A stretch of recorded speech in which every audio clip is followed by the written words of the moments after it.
Salam alaikum, Tammar Jamal de la société Novec, société d'ingénierie. Je suis en charge du pôle eau, aménagement et environnement. Enfin, je remercie l'IRES pour l'invitation d'aujourd'hui à cette demi-journée très intéressante et très riche. Une journée nexus entre l'eau, l'agriculture, l'énergie et l'environnement. Ce qui m'a beaucoup interpellé, c'est qu'il y a beaucoup de travail qui a été fait au Maroc sur les 40 dernières années. Beaucoup de travail dans le domaine de l'eau, beaucoup de travail dans le domaine de l'agriculture et de l'énergie, et la mise un peu en conformité de l'ensemble des stratégies de ces secteurs un petit peu en amont, ça peut être extrêmement intéressant. Le faire au niveau national, c'est bien. Le faire au niveau régional, c'est encore mieux.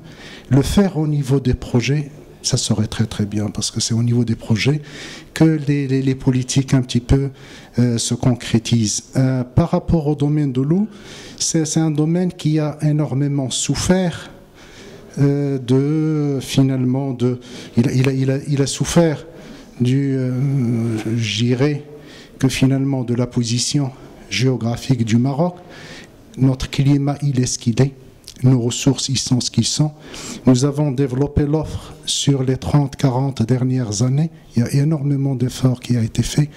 Aujourd'hui, si je dirais que peut-être il y a encore beaucoup de développement au niveau de l'offre, mais aujourd'hui, je dirais, le travail devrait s'orienter de plus en plus vers la gestion de la demande, au sens de l'économie de l'eau, mais au sens aussi de la valorisation de l'eau.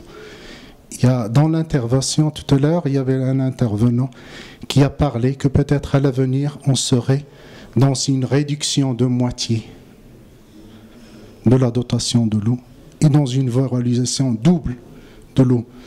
Si on fait ça, ça sera extraordinaire de façon double. Dans le sens, si on réduit de moitié une demande, on réduit énormément les déficits dont nous souffrons aujourd'hui. Si aujourd'hui les évaluations au niveau de l'eau, nous sont à moins 3 milliards en termes de déficit global, et qu'à l'avenir, si nous ne faisons rien, nous sommes à moins 4 milliards, ici avec les changements climatiques, dans les scénarios les plus enfin, j'irais dans les scénarios un peu les plus défavorables, nous serons à moins 7 milliards. Si aujourd'hui nous pouvons projeter une réduction de 50% sur une bonne partie de la demande agricole, ça allégerait énormément les déficits. Ce qui est projeté aujourd'hui, c'est 1,5 milliard. Si on peut être à 2 milliards ou 3 milliards, ça serait extraordinaire. Et si on est dans une meilleure valorisation de l'eau, c'est encore mieux. Ça nous permettrait d'avoir des projets qui sont bancables, où on a une demande qui est solvable. Voilà. Et donc, je sais que dernièrement, il y a 2-3 semaines, le plan national de l'eau, les rapports du plan national de l'eau ont été remis sur la table pour la concertation entre les différents partenaires. Il y a beaucoup de programmes qui ont été mis un peu, qui ont été mis ensemble.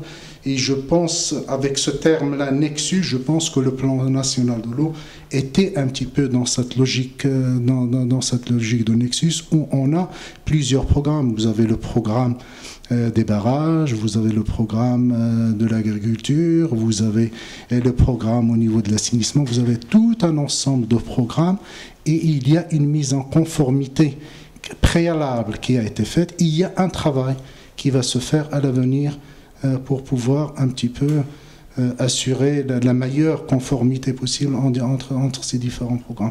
Donc pour moi, c'était une matinée très intéressante. Voilà.